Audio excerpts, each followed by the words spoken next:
വ്യാജവാർത്തയുമായി ബന്ധപ്പെട്ട പരാതിയിൽ Alakode cyber police നേരിട്ടെത്തി ശ്രീമതി ടീച്ചറുടെ മൊഴി രേഖപ്പെടുത്തി. പരാതിയിൽ അതിവേഗ നടപടിയുണ്ടായതിൽ സന്തോഷമുണ്ടെന്നും ടീച്ചർ. സംഭവത്തിൽ മുഖ്യമന്ത്രിയും ആഭ്യന്തരമന്ത്രിയും നേരിട്ട് ഇടപെട്ടിട്ടുണ്ടെന്നും DGP തന്നെ ഫോണിൽ വിളിച്ച് സംസാരിച്ചെന്നും ടീച്ചർ പറഞ്ഞു. തനിക്കെതിരെ ഇതുപോലുള്ള പ്രചരണങ്ങൾ ഉണ്ടായിട്ടുണ്ടെന്നും കേസിന്റെ കാര്യത്തിൽ നിന്ന് പിന്നോട്ടില്ലെന്നും മനസ്സലിയില്ലെന്നും PK ശ്രീമതി ടീച്ചർ മാധ്യമങ്ങളോട് പറഞ്ഞു.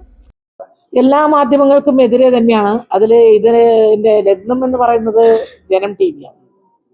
ജനം TV-യാണ് ഈ ഒരു വാർത്ത ഈ രൂപത്തിലേക്ക് കൊണ്ടുവന്നത്. അത് കണ്ടിട്ട് അതിന്റെ ഒരു 10 ഇരട്ടിയാക്കിയിട്ട് മറ്റു ചാനലുകളും കൊടുത്തു.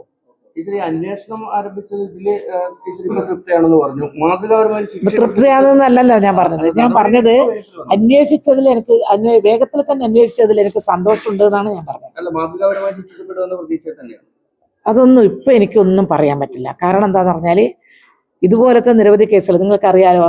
BJP-യുടെ നേതാവ് അഡ്വക്കേറ്റ് ഗോപാലകൃഷ്ണൻ ഇവിടെ അദ്ദേഹം തുറന്നു പറഞ്ഞോളാം, ഞാൻ തെറ്റ് പറഞ്ഞോളാം, എല്ലാ ചാനലുകളിലും പറഞ്ഞോളാം, പ്രമുഖമായ എല്ലാ ചാനലുകളിലും അദ്ദേഹം പറഞ്ഞിരുന്നു. പക്ഷെ അതുണ്ടായില്ല. അവസാനം ഹൈക്കോടതിയിലെത്തിയിട്ട് വീണ്ടും മാപ്പ് പറയാൻ തയ്യാറാകുമെങ്കിൽ ടീച്ചർ കേസ് പിൻവലിക്കാൻ തയ്യാറാണ്. ഞാൻ പറഞ്ഞു തയ്യാറാണ്. അങ്ങനെ ഹൈക്കോടതിയുടെ മുൻപിൽ വെച്ച് ഞങ്ങളെ രണ്ട് പക്ഷത്തുള്ള വക്കീലന്മാരെയും വെച്ച് പരസ്യമായിട്ട് ഇതുപോലെ ചാനലുകൾ വന്ന് നിൽക്കുമ്പോൾ എനിക്ക് തെറ്റുപറ്റിപ്പോയി. ടീച്ചറെ കുറിച്ചും ടീച്ചറുടെ മകനെ കുറിച്ചും പറഞ്ഞത് തെറ്റായിരുന്നു എന്ന് പിന്നീട് അന്വേഷിച്ചപ്പോൾ മനസ്സിലായി. സുധിക്ക് അങ്ങനെ എൻ്റെ മോന് അങ്ങനെ ഒരു മെഡിക്കൽ കമ്പനിയും ഇല്ല, ഒരു മെഡിക്കൽ ഒന്നുമില്ല എന്നുള്ളത് മനസ്സിലായെന്ന് അദ്ദേഹം മനസ്സിലാക്കിയതിൻ്റെ അടിസ്ഥാനത്തിൽ തെറ്റേറ്റ് പറഞ്ഞു. നിങ്ങളോട് ഞാൻ പറഞ്ഞിട്ടുണ്ട് PT തോമസിന്റെ കാര്യം. എനിക്കത് ഒരിക്കലും ജീവിതത്തിൽ മറക്കാൻ പറ്റാത്ത കാര്യം. മരിച്ചുപോയ ഒരു വ്യക്തിയെക്കുറിച്ച് പറയാൻ പാടില്ല എന്നുള്ളത് കൊണ്ട് ഒരിക്കലും ഞാൻ അങ്ങനെ പറയുന്നതല്ല. പക്ഷെ എനിക്ക് എറണാകുളം പ്രസ് ക്ലബിൽ വെച്ചാണ് അദ്ദേഹം പറഞ്ഞത്. വേറെ ഒരു കാര്യം പറയാനല്ല. അദ്ദേഹം കോവിഡ് കാലത്ത് ഓക്സിജൻ കിട്ടാതെ വിഷമിക്കുന്ന ഒരു ഘട്ടത്തിൽ കുഞ്ഞുങ്ങൾ മരിച്ചു വീഴുന്നു. പക്ഷേ മുൻ ആരോഗ്യമന്ത്രി PK ശ്രീമതി ടീച്ചറുടെ മകൻ സുധീറിന് ഒരു ഓക്സിജൻ പ്ലാന്റ് പ്രവർത്തിക്കുന്നുണ്ട്. കരിഞ്ചന്തയിൽ വെക്കുകയാണത്, വിൽക്കാതെ അത് എന്ന് പറഞ്ഞിട്ട് ഒരു ആരോപണം ഉന്നയിച്ചു. ഞാൻ അപ്പം തന്നെ അത് നിഷേധിച്ചു. ഞാൻ എന്നിട്ട് തളിപ്പറമ്പിലുള്ള നമ്മളെ വക്കീലിനെ കണ്ട് കേസ് കൊടുക്കാനുള്ള എല്ലാ ക്ലിപ്പിങ്സും എല്ലാം എടുത്ത് കോപ്പിയും കൊടുത്ത് പയ്യന്നൂർ കോടതിയിൽ സമർപ്പിച്ചു.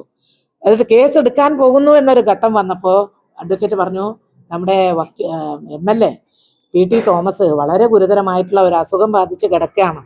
നമ്മളിപ്പോൾ അത് ഞാൻ പറഞ്ഞു എന്നോട് ചോദിക്കുന്നു വേണ്ട.